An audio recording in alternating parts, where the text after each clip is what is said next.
it gives me nightmares thinking, kaya pumayat. Kasi ako, pag nagising ng gabi, pag umihi ako, hindi ako bumabalik sa kama. Diretso ako sa lounging chair at mag-isip na ako, maabutan ako ng daybreak, magtingin ako sa labas, sa bintana. Paano ko? Sa akin lahat maghiram o the 100 billion pesos for 1 month or the 270 billion pesos for 2 months yan, nakaprogram na as earlier estimated, is not enough. I'm calling on the Secretary of Finance to generate. Magnakaw ka, maghiram ka, walang pakialam, i-produce mo yung pera kasi pag naubos na ito,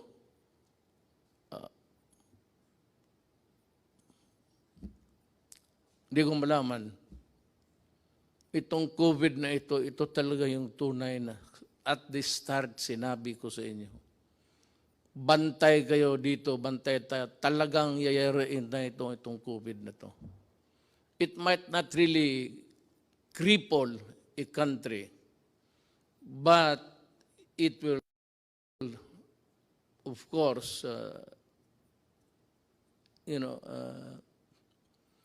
cause a sadness and fear kung paano tayo makaraos dito. We are exploring options to adjust our budget. Yung budget na yung earlier na budget, wala pa yung COVID. Sinabi ko, bawasan na lang yung iba or totally ilaglag mo na lang yung project na yan, iligay mo dito kasi ang unahin natin ang tao, ang tiyan. Kasi pag wala nang kinakain, a human being can be violent. Especially makita niya yung mga anak niya wala nang kain, nag-iiyak siya, maghingi ng gobyerno, tapos wala na akong maibigay at maubos yung bigas natin. Parang hindi lang ako, lahat sa buong mundo. Kami yung in charge sa gobyerno. Yun ang problema namin. Problema ko, problema ni Trump, problema ng lahat. Kasi yung economy nila, pareho man tayo lahat. Walang kita. Puro gastos na lang. Wala nang kumikita araw-araw na magbayad ng buwis, magbayad kung ano-ano. That is income for how it would impact on our GDP. Yung GDP is just yung income ng ekonomiya based on the income ng gobyerno. That's what it's all about, actually. So, ang gobyerno kasi cannot print so much money. Hanggang ano lang ang value ng ating economy that is equal to your value, how much money you can print, how many trillion or billions are you allowed. Yan lang economy mo. Hindi mo sabihin na,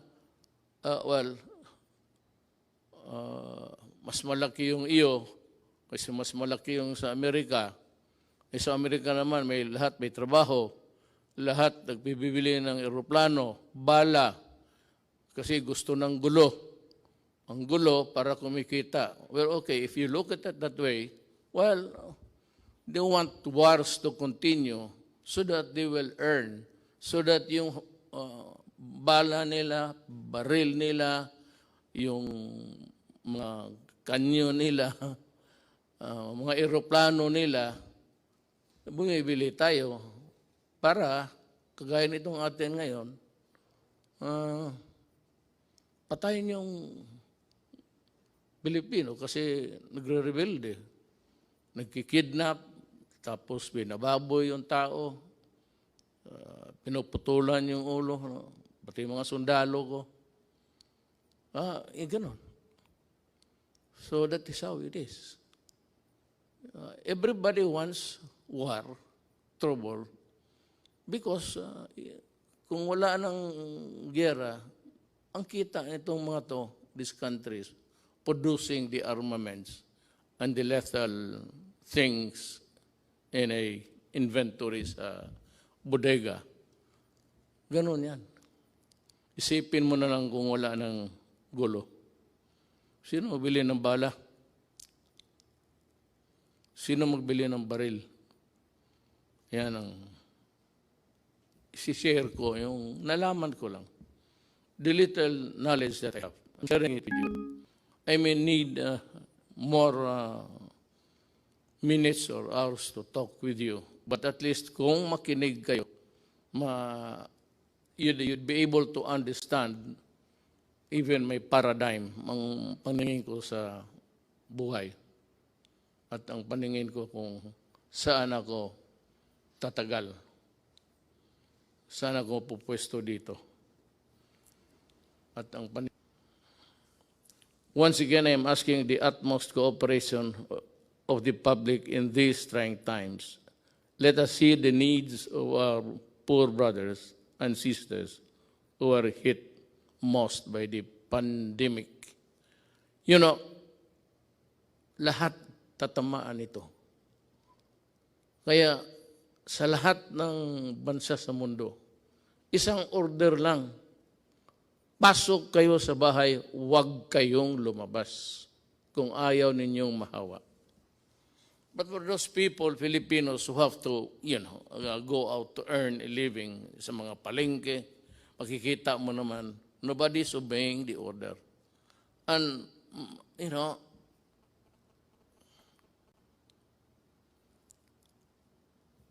devil and the deep blue sea ako eh. Paano? Ibawal ko? Huwag silang magtrabaho, lumabas? Hindi kakain yan. Mabutit na lang nga, hindi na humihingi sa iyo. Pero ngayon, kung talagang higpitan mo, which is really the advice mabutit of all na lang, governments, lahat ng gobyerno, ito ang sinasabi.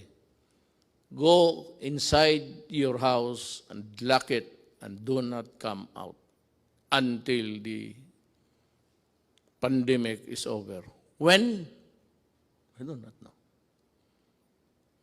Ano ba itong, bakit ba itong gobyerno na to hindi niya ma-solve?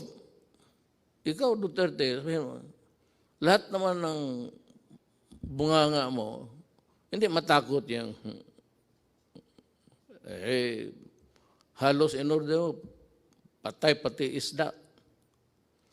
Wala kang magawa nito, hindi mo matakot ang COVID is science. Period. The reason why we are ordering you inside the house is also science. Period.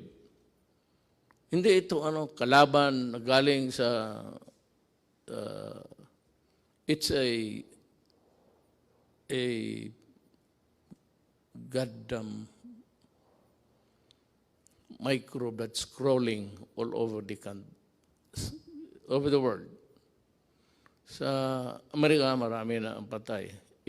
Italy, ang France, in one day, or was it Italy? In one day, 500 ang patay. So it's a deadly thing. That is why, huwag kayong lumabas. Kasi, alam mo ito, it's in the air. And I hope you were able to see the Japanese expert science paano mag-transmit.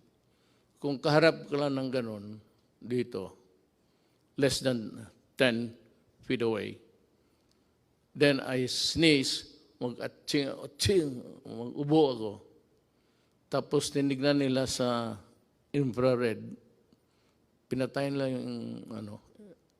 yung ilaw, tapos tinignan nila at tapos naglagay sila ng dami. Pag makita natin, nakita ko this morning, early, paano lumilipad yung sumasama sa hangin. Kaya mag-mask kayo. Kasi pag nahigop mo yan, it's in the breath. Lahat naman tayo humihinga. Pag nandiyan ka, less than 10 feet, may hangin, dadalhin yung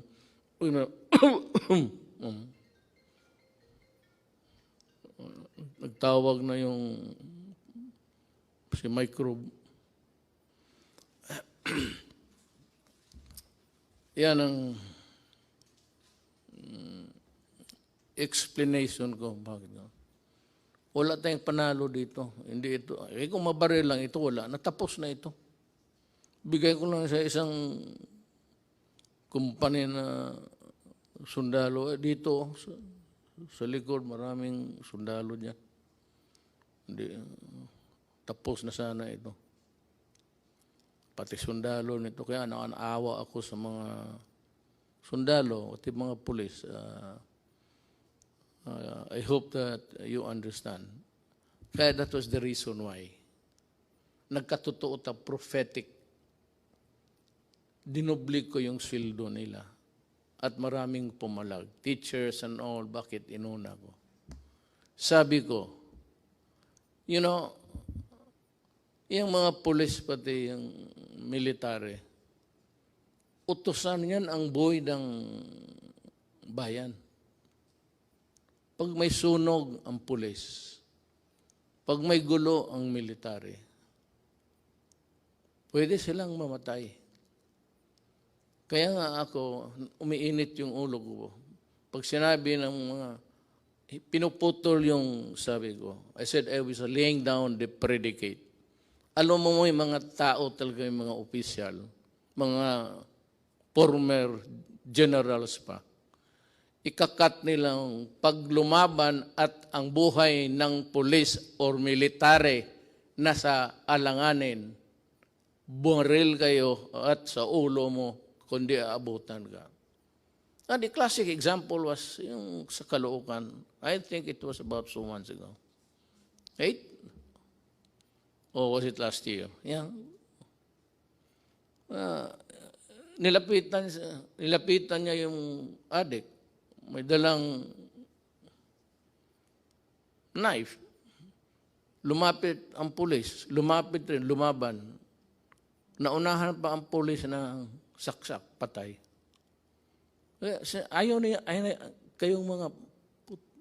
Ayaw ninyong maniwala na ang adik sira ang utak para mo tinapakan mo yung sarili mong utak at binalik mo sa ulo mo.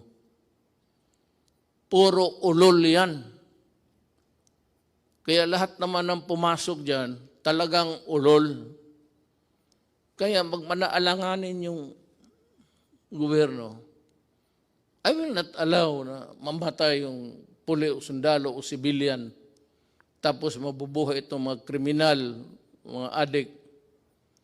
Ngayon magsabi kayo, COVID ngayon, quarantine, magnegosyo kayo.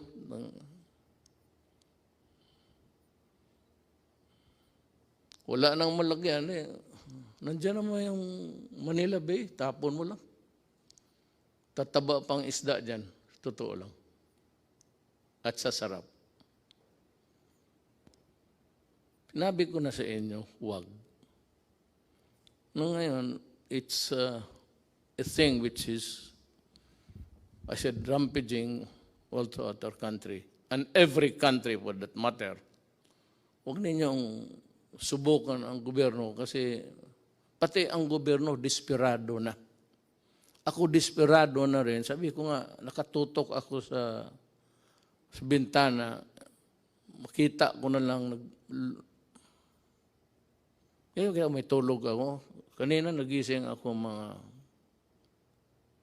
3 plus. Pag dalawang beses ako umihi, before getting to bed, and once, talagang mag-ihi ako isang beses, umaga. Yung gabi, no, magising ako, nakatutok ako sa madilim na langit. Well, it's a private thing, but nagdadasal ako.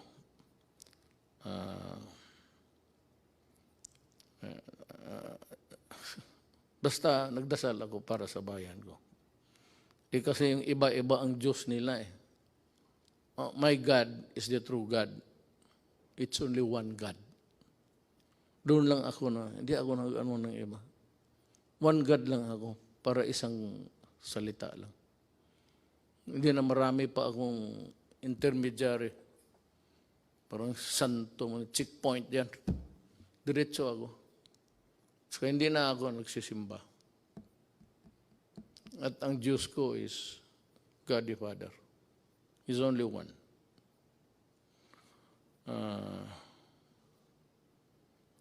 To my fellow, to my brothers and sisters, especially those who have more in life, baka makatulong kayo sa extent ng financial assistance. Kung hindi mo na masyado kailangan at alam mo na may magugutom, bigay mo na lang para hanggang maubos ang may border yan eh. Tulong mo hanggang dyan lang. Ang gobyerno, ganun. I would like to be honest. Ang 100 billion pesos per month, 300 yun. So, ang 100 billion pesos budget or 270 billion pesos for 2 months as they are estimated. Hindi talaga tatagal yan. It's like water, spring. Ewan ko itong Pasig River, how long it would.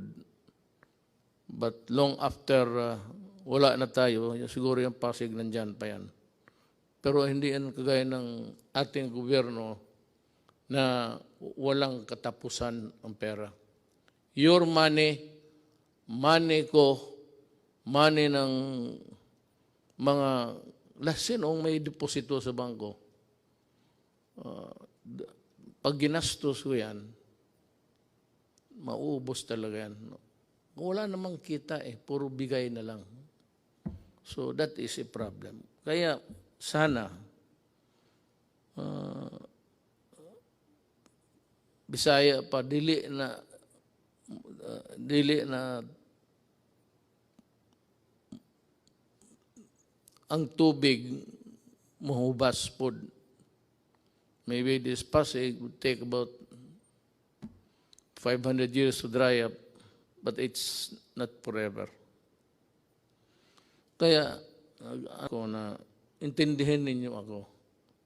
Kaya kung may pera lang talaga, hindi ko hawakan yan. It is not my money. Hindi ko naman pwede manakaw. At kung manakaw ko lahat, anong gagawin ko sa pera na yan? Ang edad ko, I just turned 75 last month. With the remaining years, anuhin ko yan. May I ask itong, sige na, corruption, walang, ngayon itong mga nagpa-posturing, may sabihin ka, ang sentence mo, pulis yan ha, ang sabihin lang niya, bawal yung magpatay ang pulis. Nasira tuloy kung ano at bakit ka pwedeng patayin. At may bakit na hindi dapat pumatay ang gobyerno, o pulis o military. Nawawala tuloy sila kasi nagle-lecture, bawal yan. Alam mo, kayong mga opisyal o pulis, dumaan man kayo. Tignan natin yung record ninyo. One of these days, Sige nga, magprangkahan tayo. Ilabas natin lahat. Ilabas mo kung ilan ang pinatay ko o ilan ang kabit ko at ilabas ko rin kung ano kayo. At sabi nagpapahiro. Stop it. Kukurnihan ang mga tao niyan. Na may mga salita kaagad kayo, balik ta rin. Yung naman ngayon, hindi pwede yan, dalawa, kasi bawal sa konstitusyon. Hindi nila alam, binabasa ko, batas mismo. Under the Constitution. Yung mga style na gano'n. So what's new? What's new with more than what is new? Ito nakasalasay ang, I hope I pronounce it correctly. Nakasalay ang bayan natin sa pag-unawa sa ating isa't isa. Wala naman akong makuha sa inyo. Nagbabayad ako tuloy. Pati ako binabayaran. Daldal kayo ng daldal. Wala naman, alam ninyo, wala namang income. So, sino pinaparinggan ninyo? Sino yung trying to be smart elect. Yan ang nasa gobyerno ng iba. Do not compete with me because you are not a lawyer. And a lot of you, you do not know your law. Sabi ko ako, fiscal ako, 8 years ako nagtatrial. Lahat, anong kaso, rape, murder, police, pinatay, police, nagpatay. So, huwag kayong mag-compete kasi may kulang eh. Tapos yung kulang ninyo, I will supply it and then ma-insulto kayo. So next time, look for a valid issue. Kung yung, basta may sinabi ka, lalo na yung favorite na extrajudicial death, lukso ka agad, maraming magsalita. Para lang makasalita. Wala namang ginagawa. At hindi naman nagawa. Nung nandoon kayo. You know?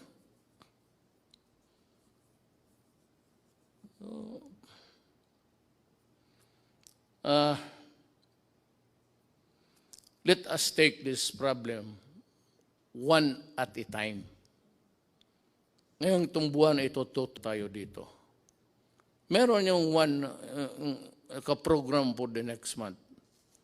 Pero kung gamitin ko yan ngayon at wala akong makuha, sa pagdating ng next month, saan kukuha? Sabihin ng Kongreso, binigyan ka na nga namin ng bilyon-bilyon. Yan ang bilyon-bilyon. Ang ginastos ko naman, sabi ko, at yung mga tao na humahawak din, mga military yan. Military na nakita ko, mayor na may prinsipyo at so, buwan-buwan lang tayo, ha? We are also trying to perfect this. Kung gusto lang natin, pero ang buhay kasi ganun. Gusto ko bigyan yung poorest of the poor, which is the popular cliche o politician. Nandiyan kami sa inyo poorest of the poor. Patignan mo kung nandiyan na sa pwesto. Poorest of the poor. Kayong panahon nila, nakita naman ninyo, anong ginawa? Anong ginawa nila? Nasa gobyerno, itong madadaldal, nasa gobyerno nakita. O nagsuporta ng gobyerno na yun. Tingnan mo. Tapos, marinig ka na dito, nagpapaiwan pa na House Duterte, patayin si Duterte. Ito narinig, mabutit na lang nandyan si Attorney Pamatong. sabi niya, dyan sa Facebook ba yan? That, he declared himself that I am the duly elected President of the Republic of the Philippines and I am ordering the military to arrest Duterte and to, sabi ko, tinanong ako ng staff dyan paglas, anong masabi mo sa sinabi ni Pamatong? Sabi ko, tama siya. Tama talaga siya.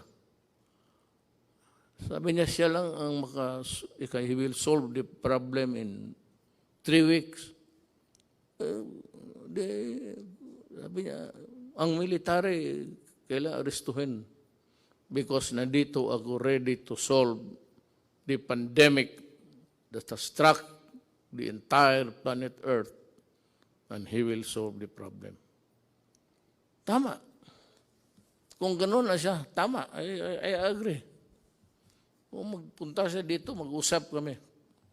Kung ang solusyon niya okay, then sabihin mo sa military na, Adre, tama si Amatong. Alis na ako.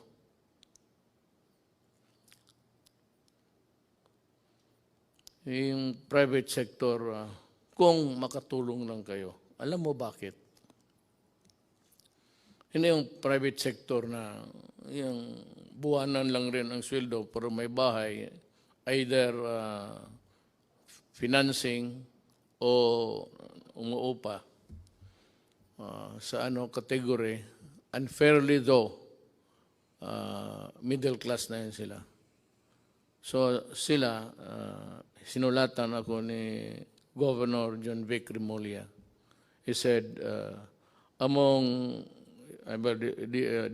the memo dumating sa akin is, humingi nito, among them is Governor John Vic Remulla, who is appealing to include the middle class in their constituency because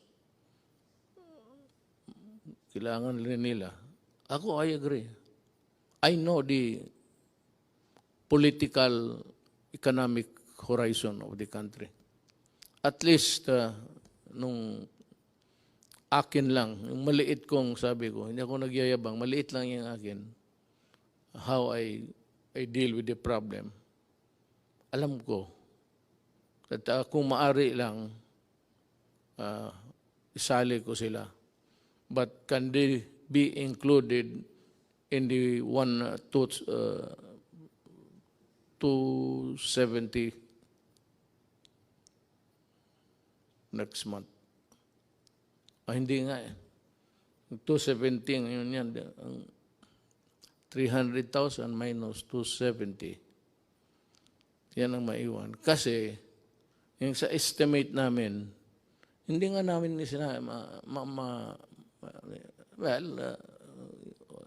yung ilan ba dito talaga yung middle class na at yung middle class na floating lang, nandun dyan lang. May, just making what's tapos to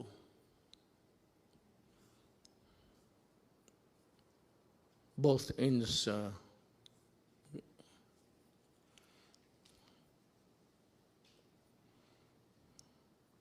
alam mo, ang sagot ko kasi dito, sagutin ko na lang. Ang solusyon nito is vaccine. Walang iba. Unless and until the bright boys, the scientific minds can come up with a vaccine or a previous, sabi nila yung sa malaria. I remember yung tatay ko. May tinamaan ng malaria yun eh. Panahon ng gera. Kita ko siya yung mag-shake para talagang parang addict. Ano yung malaria, I remember. But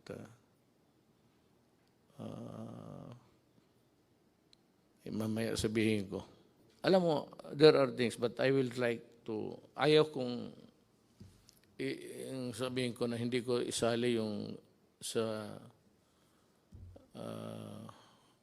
task force. Kasi sila yung mga doktor, sila yung mga economists, sila yung lahat ng tipon-tipon. Tapos experts ng anong field, infectious diseases or whatever. And they are better and to be there to help solve the problem. Tayong mga, ako abogado, wala talaga ako. Wala akong maitulong except gaganuin ko lang kung ano ang mabuti sa bayan na huwag mo baliktad. Pero kasabi nga dito, the resources is not infinite. Infinite is everlasting. It's finite. Finite is hanggang may border lang talaga. So sa buhay na ito, lahat talaga may border, pati ang buhay mo. O whatever it is, pera mo.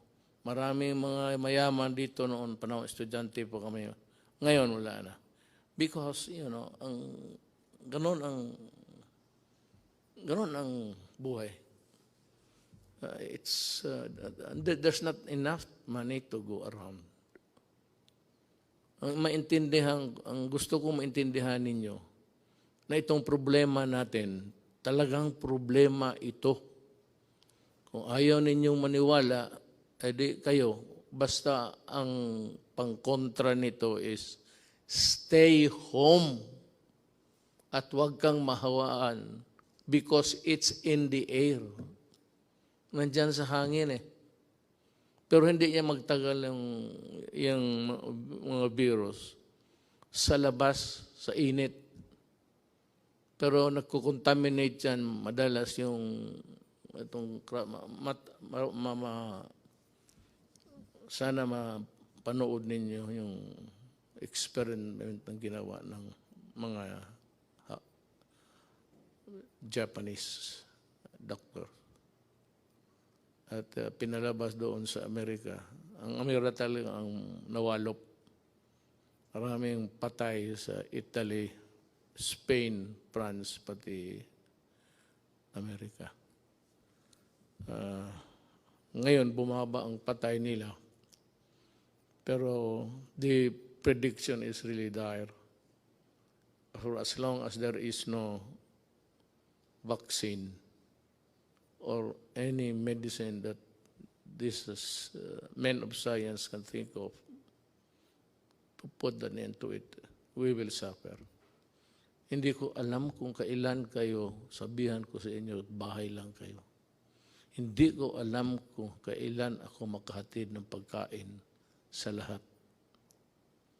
Hindi ko alam kung saan ako magkuha ng pera. Hindi ko alam kung ano ang ipagbili ko na kung may magbibili.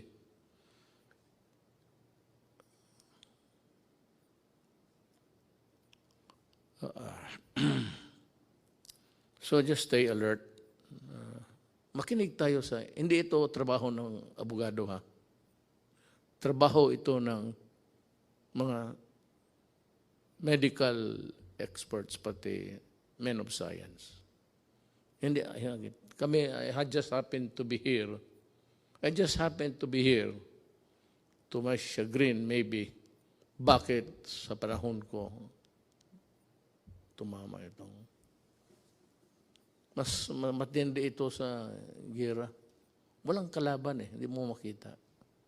Kakita mo pati lahat, pati Taliban, takot sila. Lahat. Kasi yung pawis lang, sagaran mo yung pawis, yung distance rule, social distancing. Okay, just say, distant rule. Isundin lang ninyo. Kung hindi ninyo masunod, well, I would say na hindi naman kasiguro kayo mamamatay. I hope not. I hope that you will not get sick. I hope that you will not die. Alam mo bakit kung mamatay ka? Sabihin ko sa iyo, galing hospital o saan ka clinic, your body can only be handled by people who are fully protected. Hindi ka na makahawak kung sino yung namatay. Ayoko nang magbanggit ng ano pa. Basta kung sino yung namatay, hindi mo mahawakan. Balot, diretso yan, tapos diretso sa sunugin crematorium. Hindi ka nga makaburol. You will not be allowed na magburol ka ng isang tao na matay sa COVID. Sunog talaga yan. Kaagad. Ora mismo. Hindi mo na makita. Makita mo na lang sa malayo na yan, kinakarga ng punerarya, car, funeral vehicle. Pero hindi ka na makalapit. Baski mayaman o mahirap. You will not be allowed to go near, touch the whatever it's. Wala, diretso na. At walang libing yan. Sunog. Kaya I am forced to say this because dapat ninyong what is really at stake. At ano ang, kung hindi kayo magsunod. And as I have explained, it is like a cadena de amor. Habang may driver mo o magpunta siya sa utusan mo, mahigop niya, bumalik siya sa kotse mo, magsakay yung anak mo, ikaw, makuha mo. Hindi na siya kailangan mag-atsing-atsing pa. Yung breath niya, yung ginawa niya, nasa kotse, yun. O anak mo, payagan mo, mag-socialize, mag-inuman, tapos may yung isa, may tama pala, kasi ang tatay niya galing sa tapos isang kwarto, hindi niya alam na delikado yung enclose. Mabuti pa buksan, aircon ka, buksan mo. Ano ko lang yan. Kasi yan man sinabi ng hapon. Ganun ang interpretation ko. Ngayon, kailan matapos ito, Duterte, ang paghirap mo sa amin? Hindi po. Handa po akong, sabi ko, kung totoo yung pinapahirapan ko yung Pilipino, anytime po, sabihin ni Amatong bababa na ako, at sinabi ng military, totoo yan, subukan niya itong 3 weeks. Okay. Wala naman akong dyan para makatipid tayo sa bagay, wala ng burol na. Hindi yan yung patay mo na tatay, nanay, anak, asawa, na iburol na mag-iyak ka para magbisita. Hindi mo nga makita hanggang distansya ka lang. Hindi ka maglapit.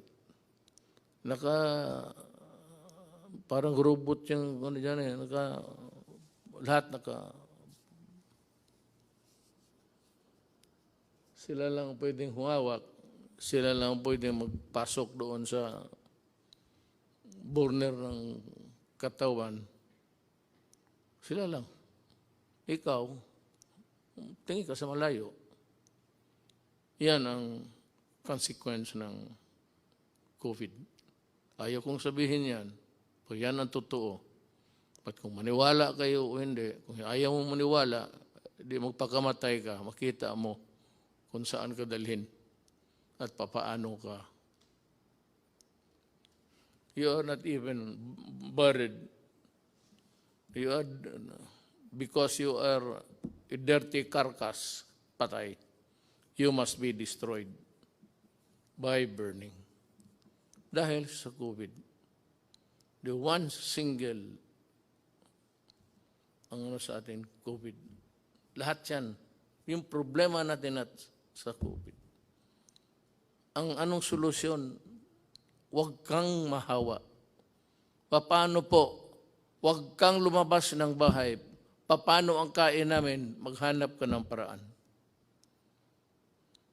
Pero, mag-ano ka lang, basta may mask ka lang. Kaya sinasabi, ay ako hindi, yung mask na, hindi naman ako magsasalita dito na parang gangster. Paano ko sabihin sa inyo, ito mo itong to.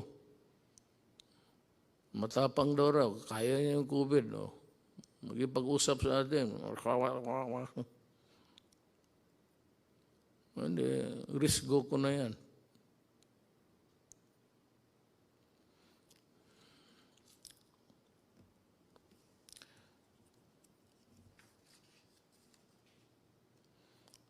It's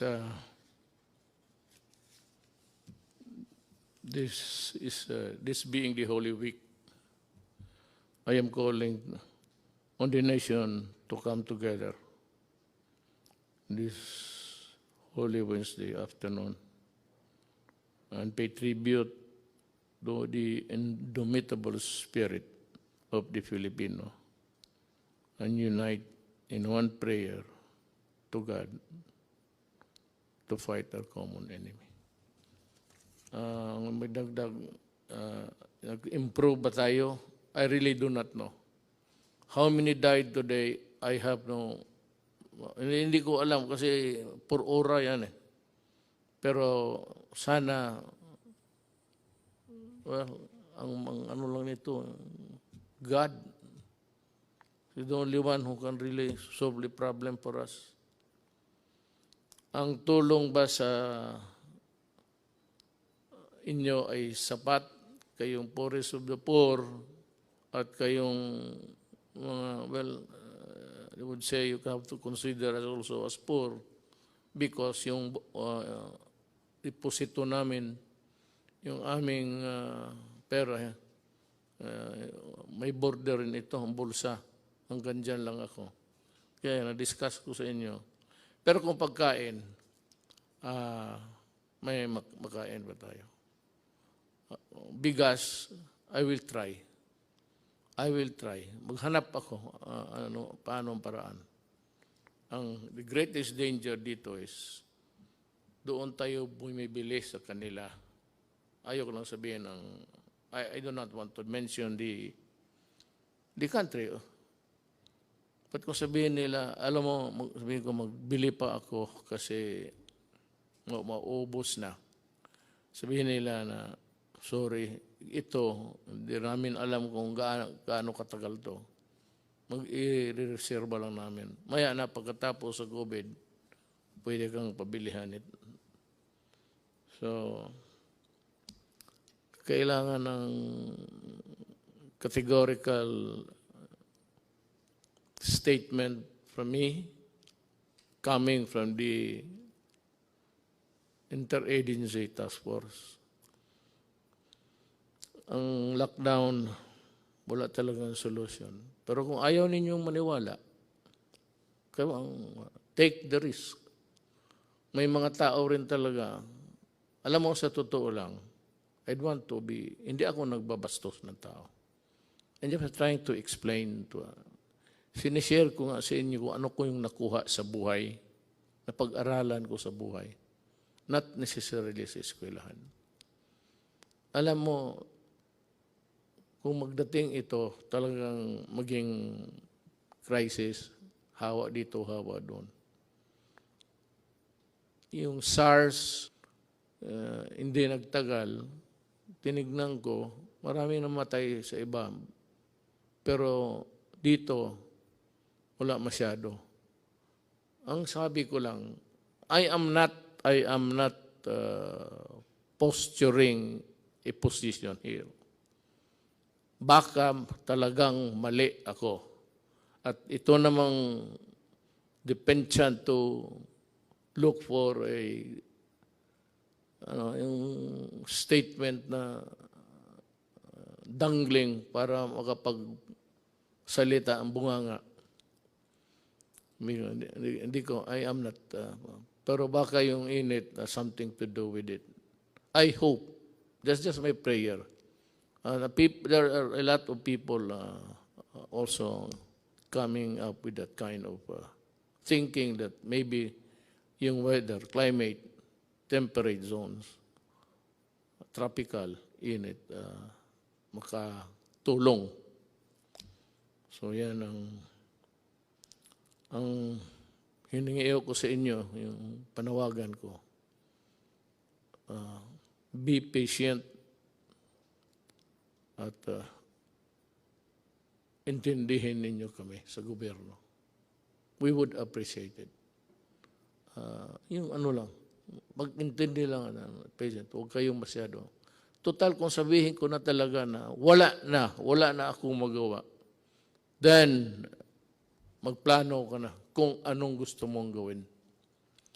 When the resources are all exhausted and the pandemic would claim millions of lives, I hope really and I pray that it will not. Pero kung ganon, wala na akong magawa. Malapit na.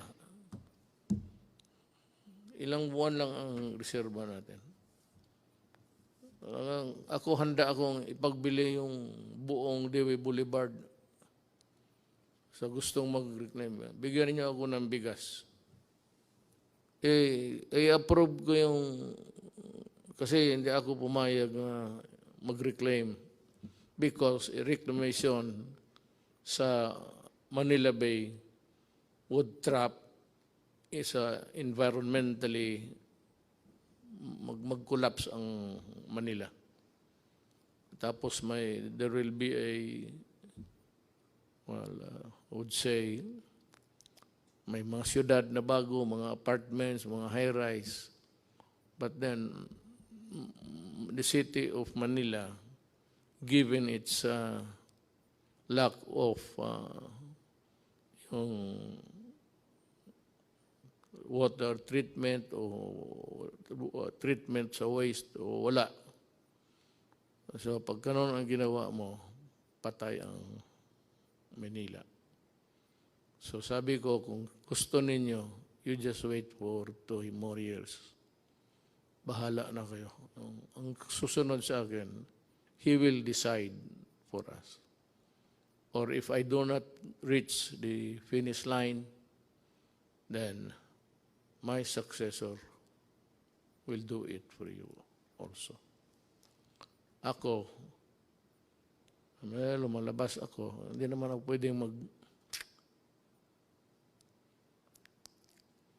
ang lahat ng tayo magtago, wala na.